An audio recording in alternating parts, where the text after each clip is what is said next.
ഞാൻ മന്ത്രിയോട് ചോദിക്കുന്നു, 21,000 രൂപ വേണം എന്നാവശ്യപ്പെട്ട് സർക്കാരിൽ സമ്മർദ്ദം ചെലുത്താൻ സമരത്തിന് നേതൃത്വം കൊടുത്ത എളമരം കരീം എന്ന് പറയുന്നത് നിങ്ങളുടെ പാർട്ടി നേതാവാണ്. നിങ്ങൾ പ്രതിപക്ഷത്തിരിക്കുമ്പോ, കേന്ദ്രത്തിനെതിരെ സമരം ചെയ്യുമ്പോ 21,000 രൂപയെ കുറിച്ച് നിങ്ങൾക്ക് പറയാം. പക്ഷെ ഇപ്പോ പ്രതിപക്ഷത്തിരിക്കുമ്പോ ഈ പാവപ്പെട്ട ആശമാർ അവർക്ക് 21,000 രൂപ വേണമെന്ന് ആവശ്യപ്പെട്ട് സമരം ചെയ്താൽ നിങ്ങൾ അവരെ വിളിക്കുന്നത് കൃമികീടങ്ങൾ എന്നാണ്, സാംക്രമിക രോഗം പടർത്തുന്നവർ എന്നാണ്. അവരെ നിങ്ങൾ വിളിക്കുന്നത് ബക്കറ്റ് പിരിവുകാർ എന്നാണ്. ഞാൻ ചോദിക്കുന്നു, പാട്ടപ്പിരിവുകാർ, ബക്കറ്റ് എന്ന് പറയുന്നത് കുറച്ചുകൂടെ നന്നാവും.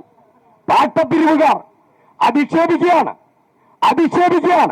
ഞാൻ ഒരു കാര്യം നിങ്ങളോട് പറയാ, ശരത്ലാൽ കൃപേഷ് എന്ന് പറയുന്ന 2 സഹപ്രവർത്തകന്മാരെ കൊല ചെയ്തപ്പോ ആ കൊലപാതകികളെ സംരക്ഷിക്കാൻ, ആ പ്രതികൾക്ക് സംരക്ഷണം കൊടുക്കാൻ പാട്ടപ്പിരിവ് നടത്താൻ തീരുമാനമെടുത്ത് പാട്ടയുമായി ഇറങ്ങിയവരാണ് ആശാവർക്കർമാരുടെ ഈ സമരത്തെ അധിക്ഷേപിക്കാൻ നേതൃത്വം കൊടുക്കുന്നത്.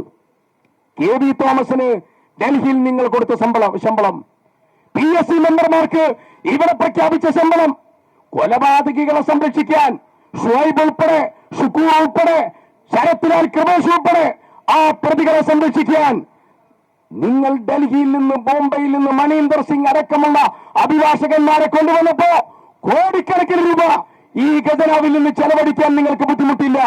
കേരളത്തെ രക്ഷപ്പെടുത്താൻ, കോവിഡ് മഹാഭീതിയിൽ നിന്ന് രക്ഷപ്പെടുത്താൻ അരയും തലയും മുറുക്കി ജീവൻ നഷ്ടപ്പെടുത്തി ഈ വലിയ പ്രവർത്തനത്തിന് നേതൃത്വം കൊടുത്ത ആശാവർക്കർമാർക്ക് ഓണറേറിയം കൊടുക്കാൻ നിങ്ങൾക്ക് ബുദ്ധിമുട്ടാ. നിങ്ങളുടെ പ്രയോറിറ്റി മാറി. ആ പ്രയോറിറ്റിയെയാണ് ഇവരെ ചോദ്യം ചെയ്യുന്നത്. അതുകൊണ്ട് തന്നെ ഞാൻ അവസാനിപ്പിക്കുന്നു. ഈ വലിയ സമരം, മനസാക്ഷിയെ മുഴുവൻ സ്വാംശീകരിച്ച സമരം, വീടിനകത്തളങ്ങളിൽ മുഴുവൻ ഇന്ന് നടക്കുന്ന സംഭാഷണം 2 കാര്യമാണ്. 1, മക്കളെ ലഹരിയെ കുറിച്ചാണ്. 2, ഇവിടെ അനന്തപുരിയിൽ സെക്രട്ടേറിയറ്റ് നടയിൽ സമരം ചെയ്യുന്ന ആശാവർക്കർമാരുടെ സമരം.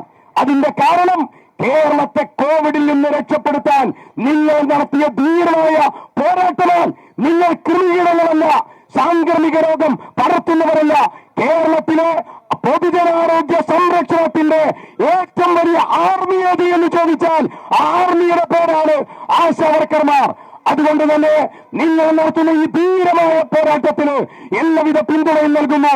മാത്രമല്ല, ഈ സമരം വിജയിക്കുന്നതുവരെ സുധീരമായ പോരാട്ടത്തിന് കൂടെയുണ്ടാകും എന്നറിയിച്ചുകൊണ്ട് അവസാനിപ്പിക്കുന്നു. അഭിവാദനങ്ങൾ. ജയ് ഹിന്ദ്.